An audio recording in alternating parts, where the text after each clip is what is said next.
आला उदल का नाम तो आपने कई बार सुना होगा।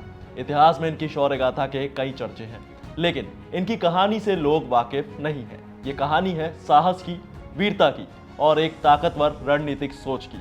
लेकिन बात अगर बुंदेलखंड के लोगों की जाए तो यहाँ बच्चे से लेकर बूढ़े तक की जुबां पर यह कहानी बैठी हुई है। ये कहानी है 12वीं सदी की और भारत के मीडिएवल पीरियड की। ये वक्त था महोबा पर राज करने वाले राजा परमार के शासन का। कहानी कहती है कि एक बार राजा जंगल में शिकार के लिए निकले, जहां एक जंगली भैंसे ने उनके ऊपर हमला कर दिया। भैंसे की ताकत के आगे राजा की सेना डर गई और वहां से भाग गई।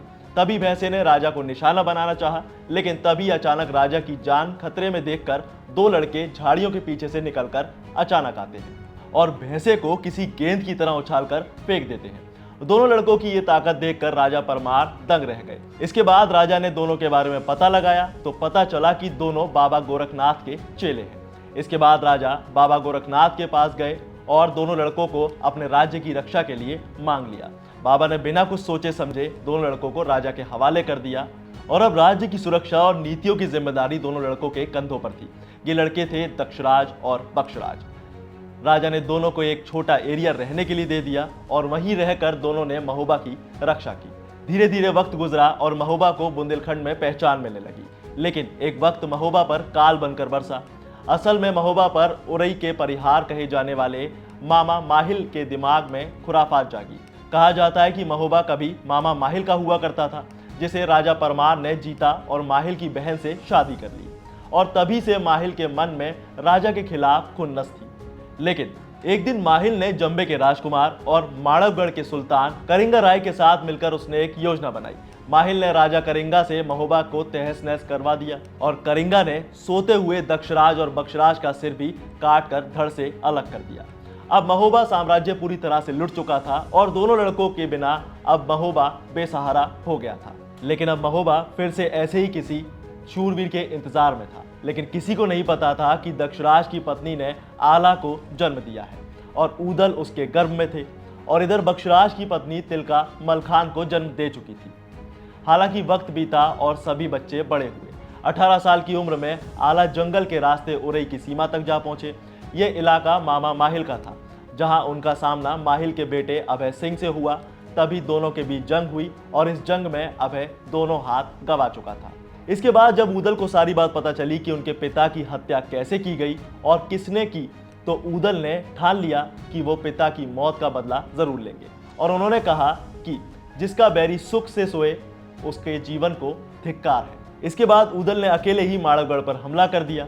इस हमले में ऊदल के साथ आला, मलखान, देवा, धांधु और बनारस के पठान चाचा सैयद भी थे। हालांकि माड़वगढ़ का राजा करिंगा बेहद ताकतवर था और उसके पास भी शूरवीरों की सेना थी और बस सामने वाली सेना की ताकत का पता लगाने के लिए आला और ऊदल ने सन्यासियों का भेष रखा और जगह जगह भजन गाते हुए भ्रमण करने लगे। माड़वगढ़ की प्रजा उनके गीतों को सुनकर मंत्रमुग्ध होने लगी। तभी ये बात महारानी को पता चली और उन्होंने इन सभी को अपने दरबार में गाने के लिए बुला लिया। रानी के बुलावे पर सभी लोग गाने के लिए दरबार पहुंचे, जहां ऊदल के गीतों को सुनकर राजकुमारी बृजमा मोहित हो गई और राजकुमारी ने सन्यासियों के बारे में पता लगाना चाहा। हालांकि रानी ने ऊदल को पहचान लिया था, जिसे उसे बचपन में एक विवाह समारोह के दौरान देखा था और उसे मन ही मन अपना प्रेमी मान लिया था। इसके बाद राजकुमारी ने ऊदल से यहाँ आने की वजह पूछी। ऊदल ने सारी बात राजकुमारी को बताई और यह भी बताया कि माड़वगढ़ वो क्यों आए हैं, उनकी पिता की हत्या कैसे की गई।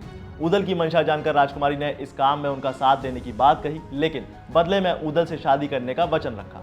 इधर ऊदल ने भी शादी करने का वचन दे दिया। राजकुमारी ने महल की सुरक्षा के सारे राज ऊदल को बता दिए और अब आला और ऊदल की सेना माड़वगढ़ की टाइट सिक्योरिटी को पूरी तरह से जान चुकी थी और फिर बनाई गई एक रणनीति। इसके बाद माड़वगढ़ पर हमला किया गया और इस लड़ाई में महोबा के वीरों की जीत हुई। राजा करिंगा को मारकर आला, ऊदल और मलखान ने अपने पिता की मौत का बदला ले लिया और ऐसा कहा जाता है कि जंग जीतने के बाद जब ऊदल महोबा जाने लगे तो राजकुमारी बृजमा भी उनके साथ चलने की जिद करने लगी, जिस पर मलखान ने आपत्ति जताते हुए कहा कि जो लड़की अपने परिवार की नहीं हो सकी वो हमारा क्या साथ देगी, वो आगे भी ऐसा कर सकती है। इसीलिए इतना कहकर मलखान ने अपनी तलवार से राजकुमारी की हत्या कर दी, जिसके बाद सभी शूरवीर अपने राज्य के लिए वापस लौट गए और इस तरह इस चैप्टर का अंत हो गया।